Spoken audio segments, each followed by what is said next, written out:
어째 꼬여도 제대로 꼬인 것 같네. 소배압의 부하들은 너무 쉽게 전략을 변경하는 소배압을 보면서 한숨만 나올 뿐이었습니다. 귀주는 우리에게 사지와도 다름없다면서 절대 귀주로는 가지 않을 거라고 말한 지 불과 하루도 지나지 않아 전략을 변경하고 귀주를 지나 개경으로 간다고 말할 때는 소배압이 기억상실증에라도 걸린 게 아닌가 싶었죠. 총사령관인 소배압의 예측이 맞는 게 거의 없어 과연 소배압을 따르는 게 맞는가 의심이 들었고, 이러다가 거란군 정군이 고향으로 돌아가지 못하고 고려에서 죽음을 맞는 건 아닌가 두려워졌죠. 게다가 강감찬을 지나치게 의식하는 것도 오히려 소배압의 판단을 흐리게 만들어 잘못된 방향으로 군을 이끄는 것 같아 불안한 마음이 들 뿐이었습니다. 게다가 소배압에게는 상당히 큰 약점이 있었죠. 부하들은 그 약점 때문에 소배압이 지금 고려와의 전쟁에서 고전을 면치 못한다며 소배압의 능력을 재평가하기 시작했어요. 우리 도통께서는 많은 전공을 세웠지만 실상은 독자적으로 원정군을 지휘해본 경험이 단 한 번도 없지 않는가? 지금까지 총사령관 밑에서 선봉장으로 활약하거나 혹은 바레인 부대 등의 단위 부대 지휘관으로만 활약해온 게 다이시니 말일세. 한 부하의 말에 다른 부하가 맞장구를 칩니다. 따지고 보면 그렇지. 지난 고려와의 2차 전쟁에서조차 도통으로 활약하시기는 했지만 사실 황제폐하의 친정으로 총지휘관이기보다는 예하 부대 지휘관 역할에만 머무신 거였지. 다들 고개를 끄덕이는 분위기가 된 순간 천막 밖에 인기척이 들렸고 한 부하는 혹여라도 천막 밖에 누군가가 자기들의 말을 엿들었을까 싶어 겁이나 움막 밖으로 슬쩍 나가 살폈어요. 다행히 바람소리인 것을 확인하고는 말하길. 지금 우리의 생각을 도통이 절대 알아선 안 되네. 그럼 우리 모두 죽은 목숨일 걸세. 라면서 한숨을 돌리는 순간 바람 소리인 줄 알았던 것이 실은 바람이 아니라 야율팔가인 것을 알고 쏘스라치게 놀랐죠. 소배압의 오른팔인 야율팔가는 천막으로 들어와 천둥이 치듯 호통을 쳤어요. 야율팔가는 군대를 감독하는 도감으로서 군대 내에서 그 지위가 상당히 높았고, 이렇게 높은 자리에 임명될 수 있던 건 어렸을 때부터 천재라는 소리를 듣는 상당한 인재였기 때문이었는데요. 오원부 출신인 야율팔가는 어렸을 때부터 비상한 머리를 가졌다는 평을 받을 정도로 총명해 책을 한 번만 읽으면 다 외워버릴 정도로 상당히 머리가 좋았다고 합니다. 그렇기 때문에 노장인 소배압은 야율팔가를 곁에 두고 그의 총명함을 어여삐 여기면서 그의 의견에 귀를 기울이는 경우가 많았습니다. 다만 야율팔가 또한 문관으로서는 천재였지만 군대를 지휘해본 경험이 없었고 군에 참여해본 경험이라고는 송태종의 응이 북벌에 대응하기 위하여 소태후와 야율용서가 군대를 이끌고 출전하자 여기에 한번 동참했던 것이 다였던 장수였어요. 결과론적으로 야율팔가는 천재였고 소배압 또한 전장 경험이 많기는 했지만 둘 다 군대를 이끌어 본 적이 없던 사람들로서 갑자기 이렇게 큰 군대를 이끌게 되었으니 하는 것마다 실수투성일 것은 분명했습니다.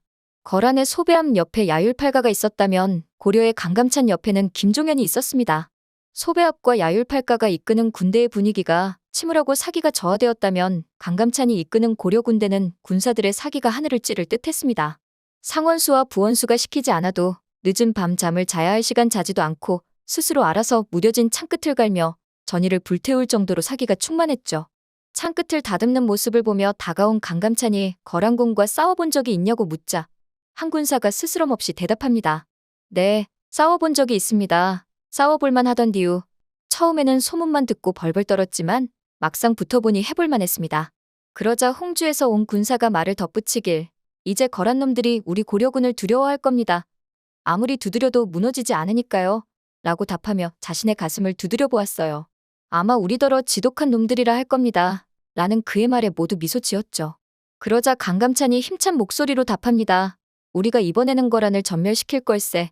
나와 자네들이 이 전쟁을 끝낼 것이네. 고려의 검차와 중갑기병들이 적을 압살할 것이네. 라면서 망치를 들어 모루 위에 놓여진 쇠를 아주 힘차게 두들기기 시작했습니다. 그때 거란군이 쳐들어왔던 급보가 들어오고 강감찬은 강민첨과 김종현 등의 부하들에게 전쟁을 준비하라고 일렀어요. 강감찬과 충주절도사에서 처음 본 김종현은 그 총기가 대단하였는데요. 거란과의 2차 전쟁 때 현종의 어가가 떠나고 개경성에 남은 강감찬은 20명의 관리를 불러 그들 중에 출중한 젊은 자를 찾아보았는데 특히 그 중에 김종현이 가장 뛰어난 걸 보고 그때부터 본격적인 인연을 맺기 시작했습니다. 당시 강감찬은 현종이 몽진을 떠난 후 거란이 추격하는 것을 방해하기 위해 관직이나 계급의 유무에 상관없이 군사를 100여 명 정도 모았고 백행님과 약 2000여 명의 군사 또한 모아서 매복병을 꾸렸던 적이 있는데요. 당시에 최대한 개경으로 거란이 들어오는 걸 막고자 김종현 등을 경기도 장당군 쪽으로 보냈고 당시 김종현의 활약이 대단하여 강감찬은 상당히 놀랐으며 그때의 인연으로 이번 거란과의 3차 전쟁에서 또한 김종현에게 중책을 맡기게 됩니다. 강감찬은 김종현에게 중요 임무를 맡기며 말하길 내가 장당군에 도달하였을 때 그대를 포함한 군사들이 보이지 않아? 설마 그대마저 도망을 간 것인가? 심장이 철렁한 적이 있었지. 하지만 김종현 그대는 내 예상을 깨고 나무가 심어진 언냇가에 9명의 기병들과 매복한 채 우리를 향해 활을 겨누었어. 그때 난 자네와 군사들이 거란군인 줄 알고 오늘이 내 제삿날이다 싶었다네. 내가 너무나 황당하여 자네에게 산속에 숨을 곳도 많은데 왜 하필 여기에 매복을 하고 있냐고 묻자 자네가 대답했지. 강감찬께서도 여기에 매복할 거라 생각 못한 것처럼 거란군들도 우리가 여기에 매복할 거라고는 전혀 예상을 못할 것이기에 이곳에 있었다고. 난 자네의 그 이야기를 듣고 그 기백에 놀라 감탄을 금할 수가 없었다네. 오늘도 거란군을 상대로 잘 싸워줄 수 있겠는가? 강감찬이 김종현의 어깨를 두드리자 김종현이 살짝 미소를 지으며 답하길 여부가 있겠습니까? 그때 못 죽인 거란군들을 단 한 놈도 살려보내지 않겠다 약조하겠습니다. 김종현이 뒤에 있는 군사들을 보면서 다들 각오가 되었는가? 묻자 그 뒤에 있던 군사들 또한 힘차게 기합을 넣으면서 예? 라고 대답을 하였습니다. 김종현과 거란과의 2차 전쟁에서 함께했던 9명의 기병들은 이번에도 전투에 참여했고 당시 김종현이 겁에 질려 벌벌 떨던 고려군을 단칼에 베어버린 것도 기억하고 있었죠. 당시 강감찬 또한 그 사실을 알고 도대체 왜 고려군을 죽였냐 물었고 김종현이 조금의 누그러짐도 없이 말하길 전장에서 한 사람이 두려움에 떨면 그 두려움은 곧 전염되기 마련입니다. 공포를 조장하면서 확인되지 않은 이상한 소리를 퍼뜨리는 자가 있어 군법에 따라 배웠을 뿐입니다. 라고 전혀 기죽지 않고 답했어요. 처음에는 혼을 내려던 강감찬 또한 전쟁에 있어서 군법보다 중요한 것은 없다며 김종현의 선택을 존중해 주었고 후에 거란과의 전쟁을 또 벌이게 된다면 반드시 김종현을 중요한 직책에 발탁하리라 단단히 마음을 먹는 계기가 되었죠. 그리고 얼마 뒤 거란이 고려 현종에게 친조를 오지 않는다고 트집을 잡고 강동 6주를 반환하라고 엉뚱한 요구를 하며 약 10만의 대군을 이끌고 침입을 하였고 강감찬은 늘 생각하고 있던 훌륭한 장수인 김종현을 전쟁터에 데리고 갔습니다. 놀랍게도 김종현은 거란과의 2차 전쟁에서 바람의 아들이라는 별칭을 얻었는데 이번 3차 전쟁에서 또한 우연인지 필연인지 전쟁의 승패를 좌우하는 중요한 바람을 불러일으키게 되면서 진정 하늘이 내린 장수인가 싶었죠. 김종현에게 이런 별칭이 붙은 사연은 다음과 같아요. 2차 전쟁에서 거란군의 기세에 밀려 군사들의 사기가 저하되는 것을 본 김종현이 뜬금없이 거란군도 볼 수 있을 만한 높은 바위에 올라가자 강감찬은 이를 보며 저 미친놈이 도대체 뭐하는 건가 싶었는데 그때 때마침 거센 바람이 불기 시작했고 김종현 또한 두 팔을 벌려 바람을 맞았죠. 이때 설상가상으로 눈까지 내리기 시작하며 가막산에서 불어나오는 바람과 눈보라가 산 아래에 있는 거란군을 정면으로 때리면서 결국 가막산까지 왔던 부대가 모두 물러갑니다. 김종현의 행동이 도저히 이해가 안 된 강감찬은 추후 그를 불러서 의아해하며 묻습니다. 그날 가막산에서 바위 위에는 왜 올라갔는가? 그대가 바위에 올라가 두 팔을 벌리자마자 때마침 바람과 눈보라가 치고 거란군이 물러가는 것을 보았네. 그대는 하늘의 날씨를 미리 보고 바람과 눈보라가 칠 것을 알고 있었던 겐가? 그러자 김종현은 멋쩍어 하면서 대답합니다. 장군, 그것이 아니라 군사들이 저의 말을 잘 듣지 않는 것 같아 그냥 높은 곳에 한번 올라가 보았습니다.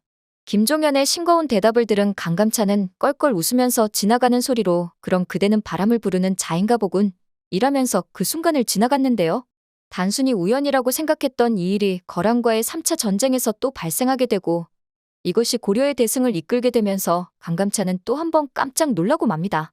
과거 전쟁에 임하는 장수들에게는 날씨를 공부하고 이를 전투 전략에 활용하는 게 매우 중요한 능력 중에 하나였는데 어쩌면 김종현은 이러한 능력은 타고난 게 아닐까 싶을 정도로 고려와 거란의 전쟁에서 기상의 변화가 주요하게 일어나는 장소에는 항상 그 중심에 김종현이 위치하고 있었습니다.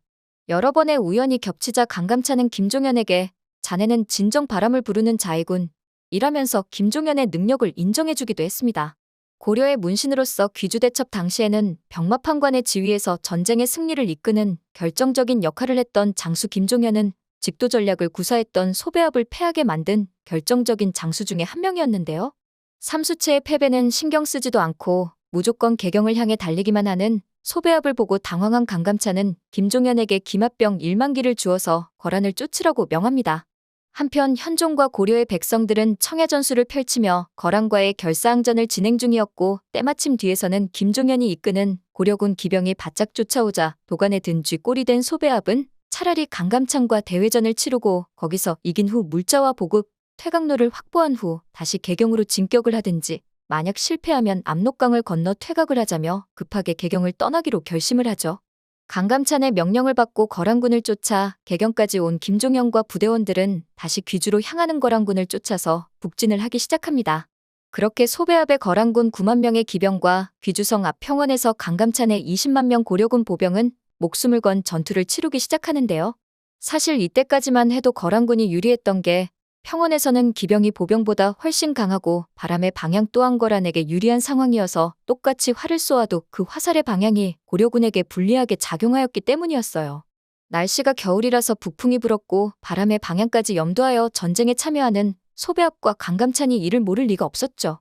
이때 갑자기 행방이 묘연하였던 김종현과 휘하 기병 만여 명이 갑자기 거란군 후방과 측면에 나타났고 강감찬의 모루 망치 부대 돌격이라는 명과 함께 고려군이 필사적으로 공격을 시작하자 김종현이 이끄는 군대 또한 측면과 후방에서 대대적인 공격을 하기 시작합니다. 게다가 바람의 아들 김종현이 도착한 순간 우연히도 바람의 방향이 반대로 바뀌면서 고려군에게 훨씬 유리한 상황이 펼쳐졌고 이후 압도적인 승리를 거두게 됩니다. 귀주대첩에서 부원수로 활약하였던 강민첨은 후손들이 많은 기록을 남긴 것과 달리 김종현, 조원과 같은 장수들은 기록이 거의 없어 본관이나 출생년월 및 생애 등은 알 수 없지만 김종현의 대단한 활약과 일화에 관해서는 역사 기록에 상당 부분 남아있는데요. 김종현, 강민첨, 조원 등의 장수들의 뛰어난 활약을 볼 수 있는 고려거란 전쟁 남은 회차가 정말 기대됩니다. 오늘 영상 재밌으셨다면 구독과 좋아요 부탁드려요.